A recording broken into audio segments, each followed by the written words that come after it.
विके 3000 रुपए के वजन है जरा 50 किलो। मटर अज विके 4200 तो लैके 45 4700 तक।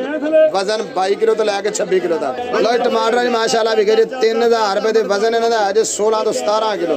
खीरिया का 5 किलो का छापर 350 रुपए।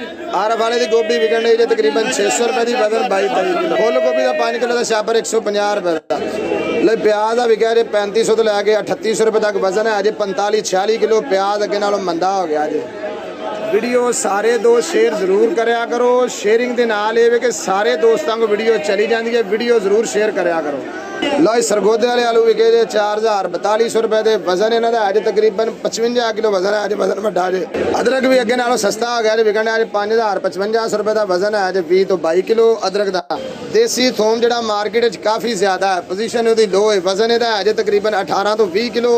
यह लाल थोम का ये विकन डया अज 3500 रुपए का। यह भी लाल ही है थोड़ा जहा बरीक है। ये विकन डया अज तकरीबन 14 किलो वजन है। विकन डया अज 2500 का 2300 का 2200 का। खीरिया का 5 किलो का छापर विकन डया अज 350। मुंगरिया का 5 किलो का छापर तकरीबन 400 का 500 का। लीडियां थोड़ा विकन डया अज 900,000 रुपए का। वजन है अज का तकरीबन 35 किलो वजन है। बंद गोभी का थोड़ा विकया अज 4500 रुपए का। वजन है अज तकरीबन यदा 40 किलो 35 किलो वजन है। बंद गोभी धनिया की पंड 500 रुपए की। वजन 20-22 किलो। चकंदर की पांडा विकी जे 2000 की। वजन इहदा होना तकरीबन 35 किलो वजन होना चकंदर की पंड का। नवी वीडियो वेखण लई अकाउंट नूं फॉलो करो।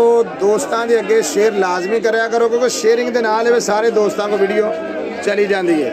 लो 20 किलो पालक अज विकन डे जे 500-600 बड़े प्यारे जे। ये विकन डे जे 200 रुपए किलो। मटर अगे नालों सस्ते हो गए। आलू 100 रुपए किलो विकते पे ने नवे आलू। तो गाजर जी 80 रुपए किलो अगे नालों सस्ती हो गई है। टिंडियां जड़ियां विकनियां 50 रुपए। शलजम 40 रुपए किलो जे। मेथी जी 100 रुपए किलो वे। तो मेथरे जेडे ने ना वो विकते पे ने 80 रुपए किलो। मेथरिया के पत्ते लम्मे होंगे जे। मेथी जी पत्ते होंगे ने गोल। धनिया विकन डया 50 रुपए किलो। माशाल्लाह जी मूलियां का डग्गा जो विकन है 250 रुपए का। वजन है जे 9 तो 10 किलो मूलियां का। लो नवा कद्दू जो विकन डया 60 रुपए किलो। फुल गोभी अज विकन डई वो भी 60 तो 50 रुपए किलो विकती भी। भाई तालब दूसरा साग की भाव बेचने है। साग 240 रुपए किलो। पालक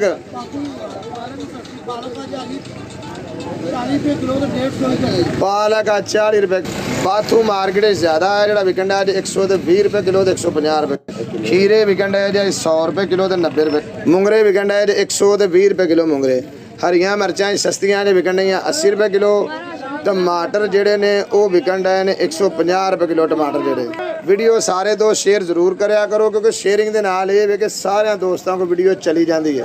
वीडियो जरूर शेयर करया करो। शहजादे मिर्चा हरिया की भाव बेचने 80 रुपए किलो। मिर्चा ही सस्तियां हुई ने सारे तकरीबन 80 बेचन डे ने।